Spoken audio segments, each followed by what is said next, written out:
Seed time and harvest time. The scriptures say that as long as the earth remains, there will be seed time and harvest time.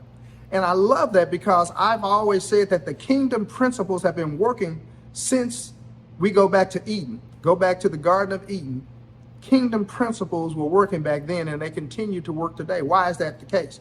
Because the kingdom of heaven is God's system of government. It's his administration of things that's consistent in the earth with what is in heaven. I mean, it all comes from heaven. And so we administer what heaven has and what heaven does, the way heaven operates in the earth.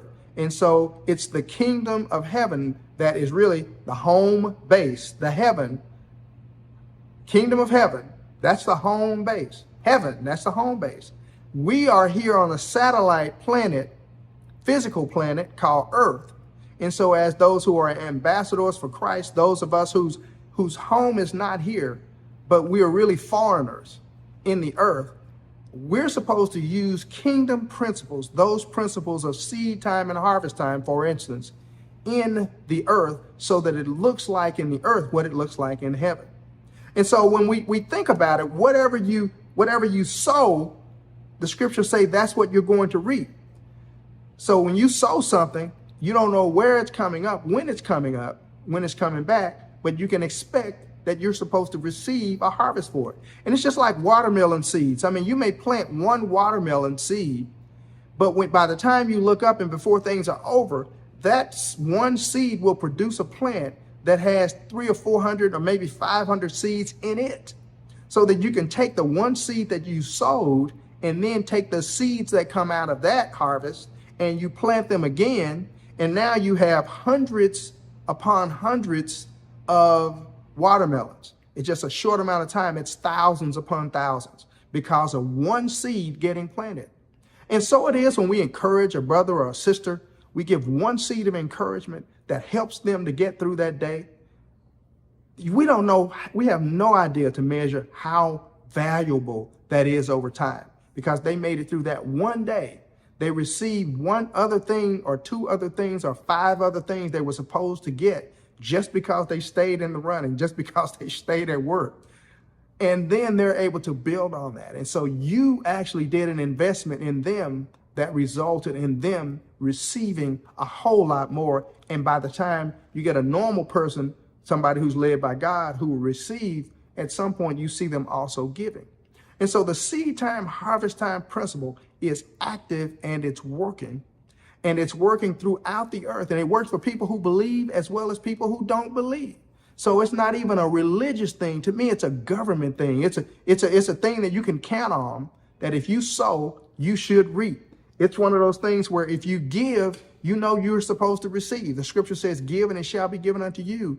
Good measure, pressed down, shaken together, running over will men heap into your bosom.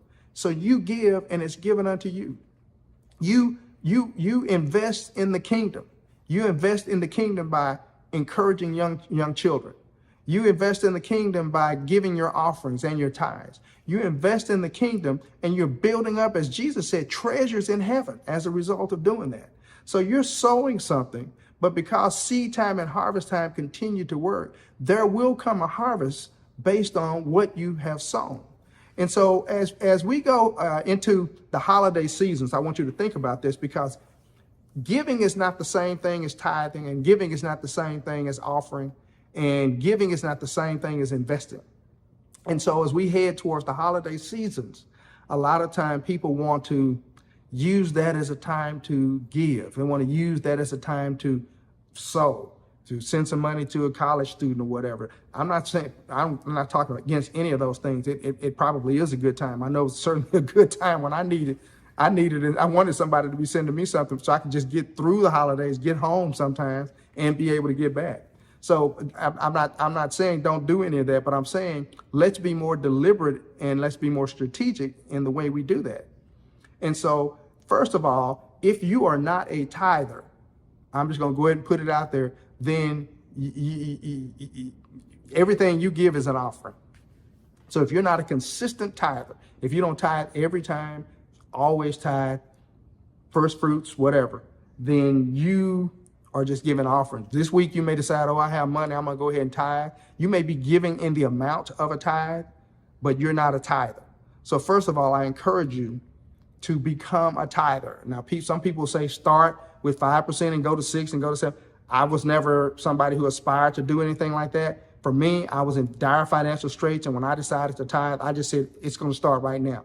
And so things are going to fall. Too bad, I'm going to become a tither. So that's what I advocate. But again, I've heard people say, and I think it's more to ease your soul into it.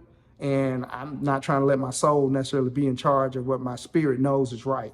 And so personal bias, I'm one who says, hey, you just start tithing. Then once you become a tither, you can offer. But otherwise, you're just giving offerings and everything. You're really robbing from God. I'm sorry, you're technically a God robber. Malachi 3:8 through 10, it talks about, would a man rob God? He says, yet you have robbed me. And so when you take the image of a robber, when you think about somebody robbing somebody, they have a gun. Robbery is something that comes under the threat of violence. And so God is asking the question. He's saying, would a man rob me? He says, yet you robbed me. How did you rob me? He says, in your tithes and offering. And so what he says, and what his response was that you're cursed with a curse because you've robbed him. And so again, if you're not tithing, you are a God robber. If you're working with people in your ministry, and your ministry doesn't require everybody to tithe, then you're working with God, you're partnering with God robbers.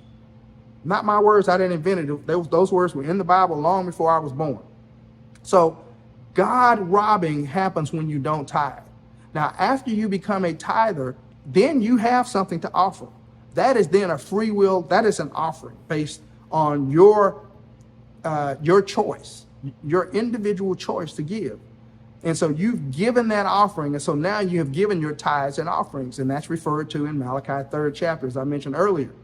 But then there's also an aspect of what happens when we give to each other. So when I give to a sister, I give to a brother, or they give to me, that is giving. That's not a tithe. It's not an offering. That wasn't given to God. It was given to me. And so for people who are givers, the scripture says of several things about them. It says that they will always have seed to sow. For those who want to give and sow into people, they will always have seed to sow. And that God will then multiply their seed sown. So they gave $1, but the effect of the money was greater than $1. And then he says that he will multiply their seed for sowing, meaning that if they always want to sow, then he makes sure that they have seed for sowing, and that he makes sure they have more and more and more and more seed for sowing. So those are givers. So we have tithers, offerers, and givers. And so when we get to the holidays, when you have money to buy gifts, but you don't set aside the money for the tithe, you're a God robber. Just trying to give you the truth, the whole truth, nothing but the truth. That's the scripture. Tithing, offering, giving. They're all three different things. Make sure above all that you're a tither, and then purpose in your heart to become an offerer, because you want to make sure you're tithing and offering to the Lord.